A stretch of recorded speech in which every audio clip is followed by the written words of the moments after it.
My name is Raj Mehrotra. I'm the editor-in-chief of the Journal of the American Society of Nephrology. And it is my pleasure to be here with Dr. Heerspink for a podcast on the paper they recently published. I also want to start by congratulating Dr. Heerspink. Just yesterday, we learned that he will be the recipient of the Young Investigator Award from the American Society of Nephrology. Exceedingly well-deserved. An amazing timing for us to be having this conversation as we celebrate your successes as well. Hiddo. Thank you so much for the congratulations and for awarding me the Young Investigator Award. It's a great pleasure to receive this award, and I already look forward to Kidney Week 2024 at the end of October. Moving forward, just putting the work in context, I want to just start by acknowledging is that we live in exciting times. There is growing evidence for new drug classes that show efficacy for reducing CKD progression. It seems like we'd had a drought almost for 30 years since ACE-ARBs were introduced in the early 90s. And now we have one drug class after another that seems to show promise. To provide context for our listeners, can you briefly summarize the various therapeutics that are available to nephrologists today to retard kidney disease progression? Yes, I can. We have made so much progress only in the last 5 years. It's hard to imagine the times that we were happy with a new drug and we were looking so hard for a new therapy to slow the progression of chronic kidney disease. Indeed, there has been a drought for about 20 years. And since 2019, when the first SGLT2 inhibitor trial was presented, demonstrating that canagliflozin slowed the progression of kidney disease, reduced the risk of cardiovascular outcomes in patients with diabetic kidney disease, we have seen other SGLT2 inhibitors, dapagliflozin, empagliflozin. We have seen that the non-steroidal mineralocorticoid receptor antagonist finerenone also reduce the risk of kidney failure, heart failure, cardiovascular outcomes in patients with diabetic kidney disease. And only 2 weeks ago at the European Renal Association in Stockholm, the results of the FLOW trial were presented, demonstrating that the GLP-1 receptor agonist semaglutide significantly reduced the risk of kidney failure, again in patients with diabetic kidney disease. But not only that, if we look at the patient without diabetes, patient with IgA nephropathy, there's a range of new medications in development, and some are already approved for use in clinical practice, like the dual angiotensin receptor blocker endothelin receptor antagonist sparsentan, like a new formulation of budesonide, Nefecon, that targets specifically the ileum in patients with IgA nephropathy. So there are many drugs that have now become available to improve outcomes for patients with chronic kidney disease. Yeah, it's exciting. Hearing this long list, a growing list of therapeutics, one could reasonably ask, we have all of these new therapeutics. We have really not figured out how to incorporate them in clinical practice. Do we really need to be testing even more different drug classes for the same indication? Yes, indeed, there are very important questions. These are important questions for the future. How are we going to sequence these drugs? Do we have to use them all together? Or can we be smart and use specific combinations for specific patients? And do we need additional drugs? I believe the answer is yes. If I look at the trials that have been finished and completed, and if we look at the patient with high albuminuria or with high residual risk factors, blood pressure, HbA1c, then these patients, despite the new medications that we are using, still are at high risk. And thus, I believe that we have to move to a model of stratified medicine where we try to optimize treatments for specific subgroups of patients with the best medications. And in order to do that, we need new medications with different drug mode of actions so that we can target the residual pathophysiological pathways that remain active and that drive disease progression. In order to do that, we need a better understanding of the underlying molecular pathways that drive disease progression, better understanding how individual patients respond to these medications. But I think we can do it as long as we keep this momentum of positivism and enthusiasm and work together. There is the residual risk that persists for progression of kidney disease despite new therapeutics. And so there is no question that in the way you describe them, how do we sequence them? How do we combine them? And put that in context with advances towards precision medicine, it would be important to have multiple therapeutic options for people. Tell us a bit about soluble guanylate cyclase and the drug Avenciguat, which is a soluble guanylate cyclase activator. What do we know about it? And what do we know enough about it for you to have done 2 clinical trials for it already? So the nitric oxide soluble guanylyl cyclase cyclic GMP pathway is impaired in patients with chronic kidney diseases, but also in patients with cardiovascular disease. The pathway is important to maintain a proper endothelial health and vascular function. And in patients with chronic kidney disease, we see that this pathway, as I mentioned, is impaired. And that is because the sGC enzyme cannot be stimulated or activated in the setting of oxidative stress. And we tested Avenciguat, which is a direct activator of the enzyme soluble guanylyl cyclase. And in activating this enzyme, we activate cyclic GMP, we restore endothelial health, and we improve vascular function. And the idea was that that would lead to a reduction in albuminuria and that could lead to long-term kidney protection. There was preclinical evidence before we started these 2 clinical trials, in particular in animals with diabetes and kidney disease, that had suggested that this drug could very effectively reduce albuminuria. So when we designed the trials, and I'm talking about 2018, 2019, because we had some delay due to the COVID pandemic in the execution of the trials, we designed 2 separate clinical trials, one in diabetic kidney disease and the other in non-diabetic kidney disease. And we did that because we had particular evidence of the efficacy of the drug in diabetic kidney disease, but the evidence in non-diabetic kidney disease at the time we initiated the trials was less clear.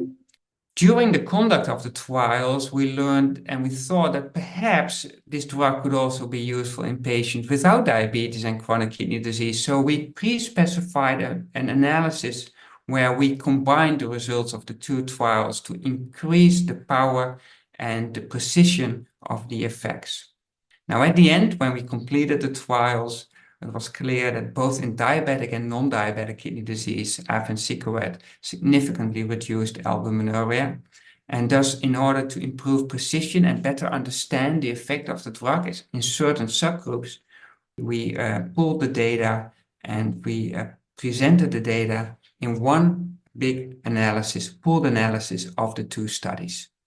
You know, it's I've been in nephrology long enough for me to remember the drug development for ACE-ARBs that was sequential when they were first tested in people with diabetes and then only later in people without diabetes.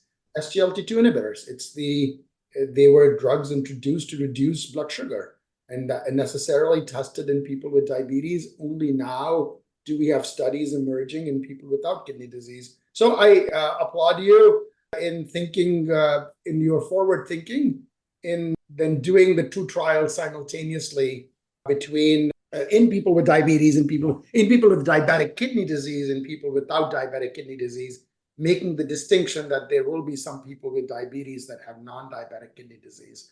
So you already told us that you did these 2 trials. I think that is an efficient approach. You did also mention you pooled the results of the trials. That is highly unusual. And I know having more participants adds statistical power to determine, in effect, what was the input of the regulatory agencies and their influence in your approach in pooling the results. There was not so much regulatory input from in the decision to pull the data. This is a phase 2 study. It's not a confirmatory trial. And in my view, in phase 2 trials, we try to learn as much as possible about the drug effects in order to design an optimal phase 3 trial in the right patient population to ensure that the confirmatory trial is positive, where we interact with the regulatory agencies a lot in order to make sure that if the drug is going to be sent for regulatory review, the design of the trial is in accordance with what the regulators prefer. So there was not so much regulatory input. We made the decision ourselves, again with the idea that this would increase statistical power not for the overall population, but in particular also for certain subgroups. Yeah, I mean, like, you know, it is, one could have designed the study in terms of a larger clinical trial where randomization was stratified by patients with diabetes and diabetic kidney disease and not diabetic kidney disease. And that would have been an alternative approach versus two independently conducted trials. Yeah, that's an alternative, and maybe we should do that in the future indeed. The design of the two trials were identical. Some of the sites, quite a lot, participated already in both trials. And I think this is the way forward indeed. And you see that with the phase 2b trials that are currently ongoing, they recruit patients with and without diabetes, and most of them stratify for diabetes to ensure an equal and balanced subgroup of patients with and without diabetes in terms of treatment assignment. Yeah. So we've talked about the study population of the two trials.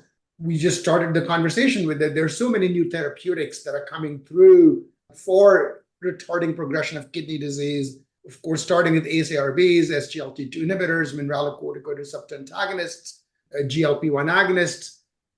How did you manage to consider the effect of these new therapeutics? What were the inclusion and exclusion criteria vis-a-vis other therapeutics?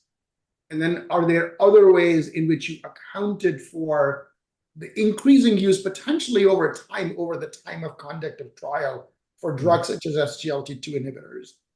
Yeah, this is a very important question, of course, because with many new therapeutics entering the clinical arena, if you do a clinical trial, it is possible that patients prefer during the trial to initiate these new medications. This study had only a follow-up of 20 weeks, so the impact of patients initiating other therapies is relatively low. Even if a patient would want to start a medication that could influence proteinuria levels, you could explain to the patient that he has to wait until the study, he or she has to wait until the study is finished. And we explained this already when we did the informed consent in our trial. There were only few patients who started an SGLT2 inhibitor during follow-up.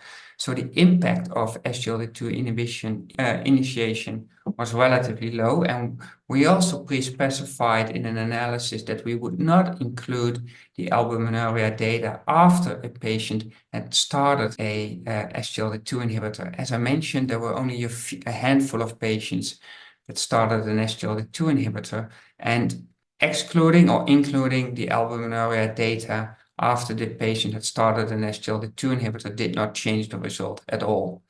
So in our trial, the impact was minimal, but I can imagine that in future trials, in particular in large outcome trials of long duration, this is going to play a role. And during the design of the trial, you have to think about this very carefully. I was just acknowledging that this is extremely important. Traditionally, the thinking had been is that what we want is a background of ACE-ARB treatment. Moving forward, there are a lot of these other drug classes to consider, most importantly, the SGLT2 inhibitors. Yeah, definitely. And nowadays, since SGLT2 inhibitors are recommended by guidelines for diabetic and non-diabetic kidney disease, I think we have to mandate in all our trials SGLT2 inhibitors. But then the next question arises, what about the GLP-1 receptor agonist? Well, you could say in the diabetic kidney disease population, they are now recommended not only particular for improving glycemic control, cardiovascular protection, probably in the near future also for kidney protection. So the new standard will become ACE-ARB SGLT2 and GLP-1. And then we have finerenone, which is also is also in the guideline for cardio kidney protection. So we have to add that as well in our background.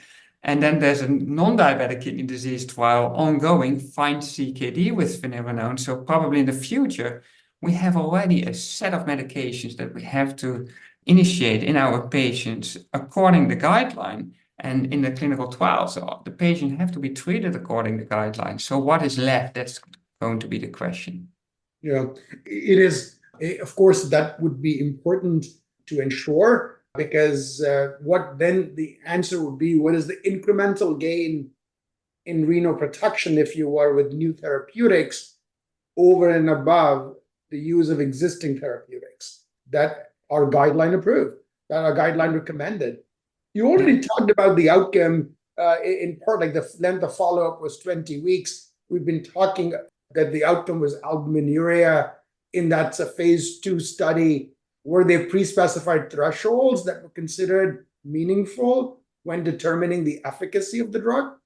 Yeah, so let's first talk about the result, because the trial demonstrated that Avenciguat at its highest dose, 3 milligrams 3 times daily. We also tested a 1 and 2 milligrams 3 times daily, but at highest dose reduced albuminuria by 22-23%.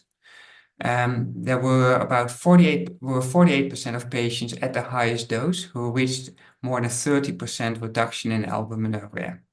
And we typically consider reductions in the range of 25, perhaps 30% albuminuria to be clinically meaningful, because large meta-analyses of clinical trials have demonstrated that a 30% reduction in albuminuria gives you a high confidence that a drug would also reduce the risk of kidney failure. We also found that in patients with the highest baseline albuminuria levels, more than 500 milligram per gram creatinine, showed the most benefit in terms of albuminuria reduction. And that's, I think, important, because these patients are at highest risk, and demonstrating a larger reduction in albuminuria in these patients could just translate into larger benefits in long-term kidney function. Yeah, and you alluded to that, but if you could explicitly also say, the 2 clinical trials that you did, one was in people with diabetes, with diabetic kidney disease, and another one was in people without diabetic kidney disease. Was there any qualitative or quantitative difference in efficacy of the drug in those 2 trials? No, there was no quantitative difference in the reduction in albuminuria at the highest dose. So in both trials, we found 23-22% reduction in albuminuria, perhaps a little bit more in the diabetic kidney disease trials, but the confidence intervals suggest that is probably not a real finding, because these were clearly overlapping. We did find in a diabetes trial a clearer dose response than in the non-diabetic kidney disease trial, where it seemed that almost all doses responded the same. But it's difficult, because we had 100 patients per treatment arm, or even less, 60-70 patients per treatment arm in the diabetic and non-diabetic kidney disease trials. So really demonstrating if this is real effects or chance findings requires, I don't know, actually. Yeah. I mean, you did point out this is a phase 2 study, and a phase 3 study would be upcoming, I suppose. I think briefly, what about tolerability? Did you have any unexpected adverse events? Well, with this mode of action, you expect some hypotension. And indeed, if we looked at adverse events related to hypotension, there were slightly more adverse events of hypotension. 11 in the highest dose, 11 patients in the highest dose, compared to 2 or 3 in the placebo group. But in general, this drug was extremely well tolerated. If you look at total adverse events, total serious adverse events, no clear differences between any of the doses of Avenciguat versus placebo. And I think that's really important, because in the past, often clinical trials and drugs did not make it in the end, not because of efficacy, but often because of safety problems. And we know that our patients with chronic kidney disease often experience many side effects. The quality of life is decreased. And so developing a safe drug is very important. And that's why I'm very glad with the results. And that's why I believe that we should now conduct a phase 3 trial. Do you know the timeline for that? Is one being planned? Yeah, that's a really good question. We are currently considering the optimal population to be studied in a confirmatory trial. We don't have specific timelines for the moment. At the moment, when we initiate a trial, we're still in the design phase to explore what is the best patient population. Is the patient population with glomerulonephritis and hypotenouria, or should we think about a broader population?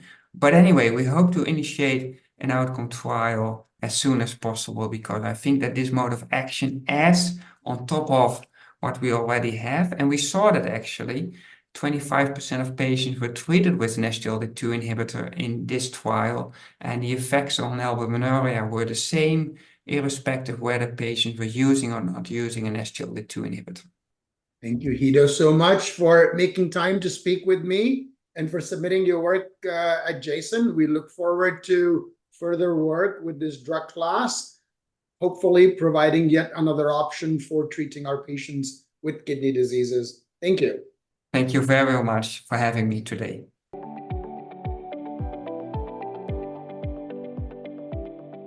This podcast is copyrighted by the American Society of Nephrology.